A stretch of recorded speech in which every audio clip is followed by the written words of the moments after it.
After starting our ring road adventure with the impressive Snæfellsnes Peninsula in the east and our first hike in the Ásbyrgi Canyon in the north, we are continuing with the impressive sights in North Iceland before heading into the remote east where beautiful scenic drives are waiting for us.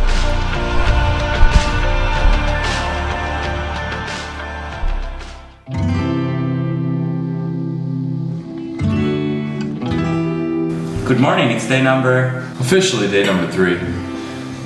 I'm just ready for a big breakfast and then a bigger day out on the roads. To day 3. Road trip.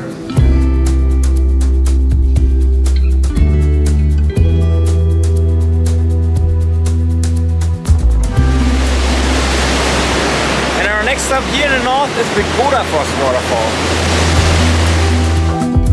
Godafoss is Icelandic for waterfall of the gods. In the year 1000, the law speaker Þorgeir Losveningagodi made Christianity the official religion of Iceland. According to a modern myth, it is said that upon returning from Þingi, Þorgeir threw his statues of the Norse gods into the waterfall.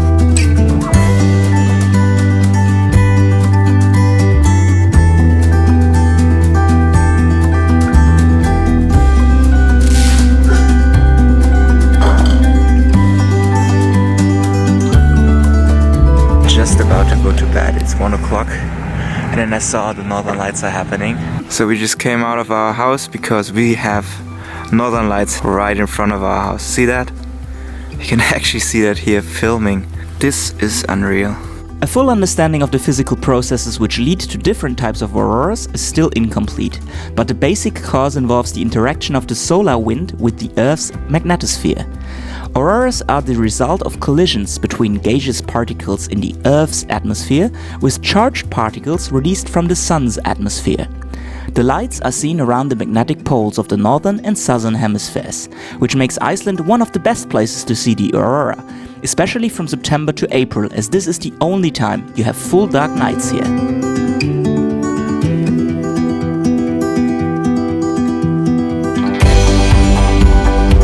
We're sadly leaving our home away by the fjord and we're heading to the east of Iceland today. But first we're gonna check out some waterfalls and some volcanic activity. This is gonna be awesome. You have arrived. Yeah! We're now in Mývatn, which is an area of high geothermal activity. So you have mud pits here, you have hot springs, and you also have a cave, which is very famous for Game of Thrones. The Myvatn district lies on the western border of the volcanic zone, which cuts across northeastern Iceland from north to south and is an extension of the Mid-Atlantic Ridge. All geological formations are quite recent, dating from the Ice Age and post-glacial times. Mývatn itself is a shallow eutrophic lake which was created by a large basaltic lava eruption 2,300 years ago. The name of the lake, Icelandic for the Lake of the Midges, comes from the huge number of midges to be found there in the summer. Alright guys, next spot on the list is a cave which is famous from Game of Thrones. This is the place where Jon Snow and Ygritte got cozy.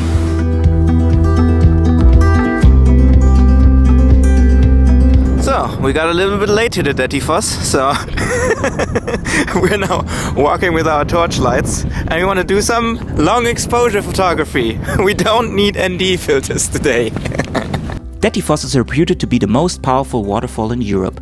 The superlative of most powerful comes from its water flow times its fall distance. The water comes from the nearby Vatnajökull glacier and falls for more than 44 meters, causing a massive crashing spray.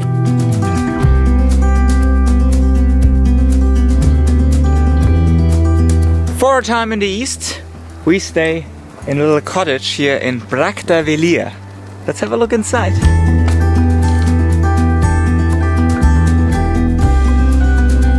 Our plan for the day was to hike into Seyðisfjörður, so we drove 2 hours north, but this time the weather wasn't on our side. What do you think? Shall we hike? Not gonna happening. No. Let's get a hot dog. Hike's off. We're gonna go try to find a hot dog instead. We came to a gas station to have a hot dog. That's the way to do it in Iceland. Cheers.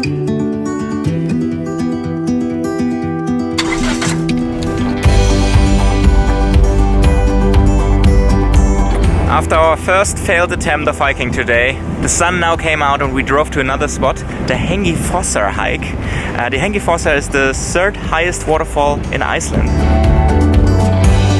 It takes about 40 to 60 minutes to walk to the waterfall, which has a height of 128 meters. Hengifoss is surrounded by basaltic strata with thin red layers of clay between the basaltic layers. My name is Gareth Leonard and this is extreme waterfall posing.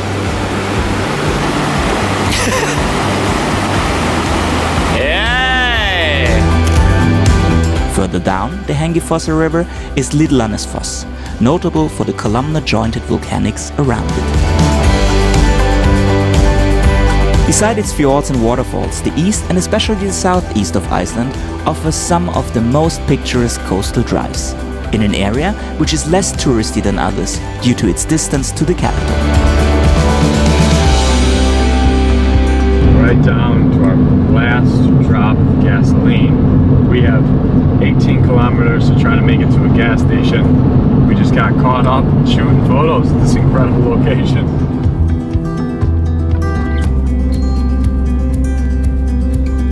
Little update on the gas situation. The icon starts to blink just across the tunnel. Oh god. The gas station is still 9 kilometers away. We made it through the tunnel though, that's the most important thing. If we would have got stuck in that tunnel, that would have been bad. So guys, always get gas at a gas station you see, even when you're only half filled up. Well, we are 1 minute away, 1.6 kilometers away, and this baby is starting to pump a little. He wants to shut down, but he's staying strong for us. The mighty duster is coming through. The pin is right on our map. We have it in sight.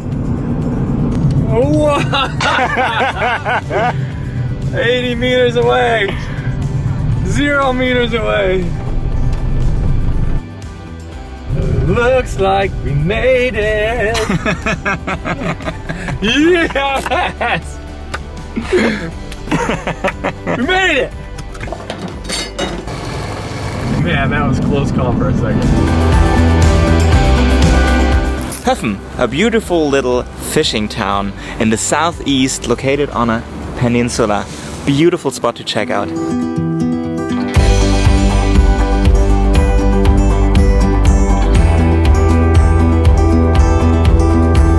The cottage, and Gareth just prepared some nice dinner for us.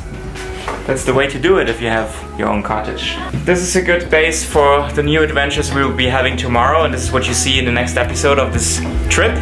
So be sure to follow Gareth for daily vlog adventures, and make sure to subscribe to this channel for new travel videos every Thursday.